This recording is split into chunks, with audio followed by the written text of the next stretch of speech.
Juan Kapitulo 6, versikulo 35. Si Jesus miingon kanila, "Ako mao ang pan nga naghatag sa kinabuhi. Ang muari kanako dili nagayod gutomon, ug ang mutuo kanako dili nagayod uhawon." Ang mga puno Pan sa kinabuhi. maglikon unta sa mong pagtuo ug gagakabi sa pagtuman sa imong mahal nga kasuguan. Ang Ginoo manaa kaninyo. Santo sa Ebanghelyo sa mala ni San Juan. Duol sa krus ni Jesus nagbarog ang iyang inahan o iyang igsuon sa iyang inahan si Maria, nga asawa ni Cleopas, o si Maria Magdalena. Pagkita ni Jesus sa iyang inahan, ug tinunan nga iyang gimahal, nga nagbarog didto, mingon siya siyang inahan, "Babae, ania ang imong anak." Nga miingon siya sa tinunan, "Ania ang imong inahan."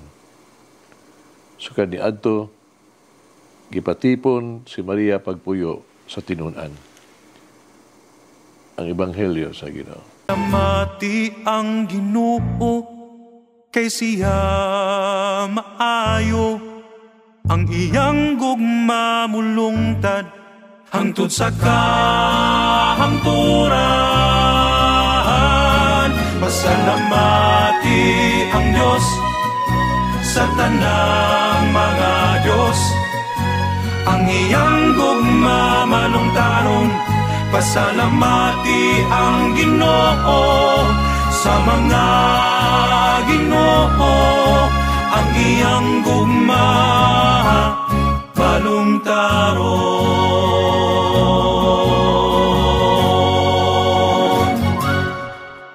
Gisaulog karon sa simbahan ang kapistahan sa Santa Maria Virgen sa Carmel,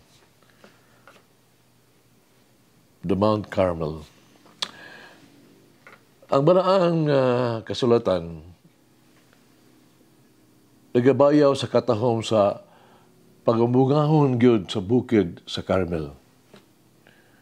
Dito na bukira gipildi ni Propeta Elias ang mga propeta ni Baal ug ipinalipdan ang pagtuo sa katahon sa Israel nga usa ka tinuod ug buhi nga Dios.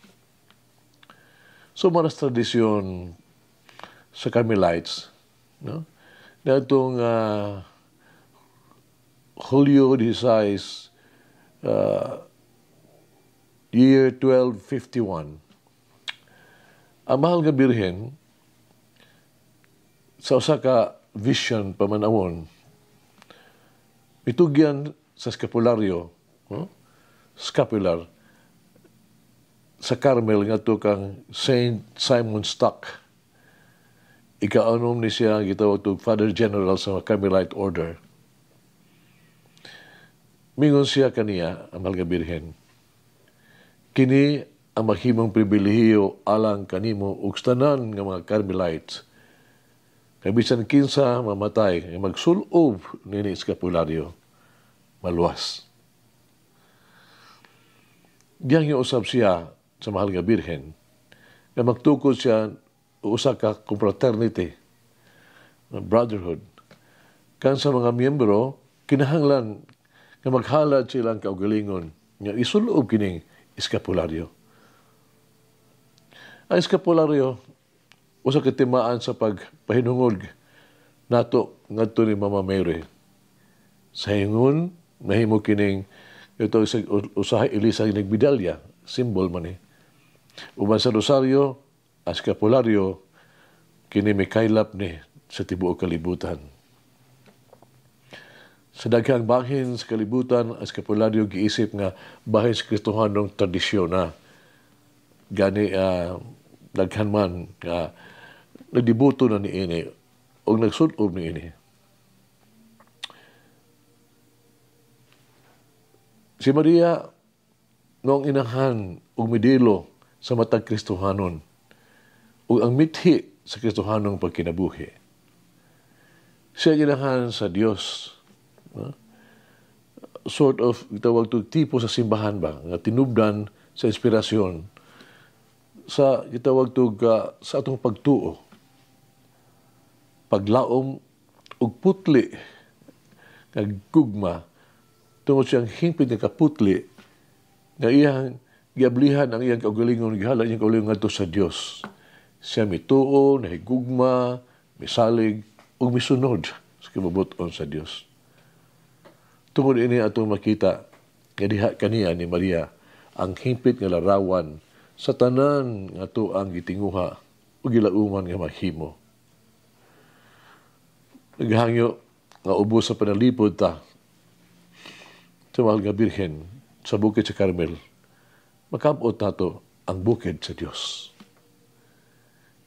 Si Kristo ang Ginoo mo ang bukid sa Carmel, nagbarog ingon og bukid sa pagkamalandong diin ang masimbahon nga makalag makigtagbo sa Dios og magisulti kaniya diha gito sa kakilom in meditation. Si Mary mamudilo ni ini para kanato. Kano ni siya naminaw o namalandong sa pulong sa Dios, no? Puno sa gugma siya nag-ampo. Naminaw, mituo, mituman, namalandong, ug misimba siya sa Dios. Gipanam ko niya ang Ginoo sa iyang dila siyang hunahuna o sa kasing-kasing. So wala pa siya, nilipanam ko niya diya sa sabakan. Sa ingon siya ang simbolo sa Kristohanong pagpamalandong si Mama Mary. Kasulugan ng karon adlaw, nagdapit ka nato sa pagtugyas ng kaugalingong kinabuhi, sa pag-ampo, pamalandong, no? Sama ni Mama Mary, o pagsunod yun, sa itunob na atong mahimo, aron kita usab, gitawag na to maduol sa iyang anak. Pamalandong siya mga hiyas sa atong mahal nga Birhen, nga atong inahan. Mag-ampo kita sa paggaba sa Birhen sa Carmel. Thou who with special mercy look upon those clothed in the beloved habit, your devotees, cast a glance of pity upon us. Fortify our weakness with your strength. Enlighten the darkness of our minds with your wisdom. Increase our faith, hope, and charity.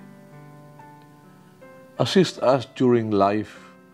Console us by thy presence at my death, our death, and present us to the august Trinity as a devoted child, that we may bless you for all eternity in paradise. Amen. Our Lady of Mount Carmel, deepen my faith. Umalangin ang Diyos magagahom sa tanan, Amahan, Anak, Espiritu Santo. Amen. The Lord of the divine mercy bless us all. Heal us from all diseases and suffering. Ayun unta niya kita. Tanang mga sakit na sa lawas o sa kalag, body and soul. In the name of the Father, the Son, and of the Holy Spirit. Jesus, I trust in you. Whoever eats the bread of life will never hunger, says the Lord. Kay galaan inyong nabati ang pagpaambit ug hamubong pamalandong sa pulong sa Dios pinaagi sa tulumanon pan sa kinabuhi nga gidumala ni Monsignor Daddy Silva. Hangtod na usab sa sunod higayon, daghang salamat. The bread of life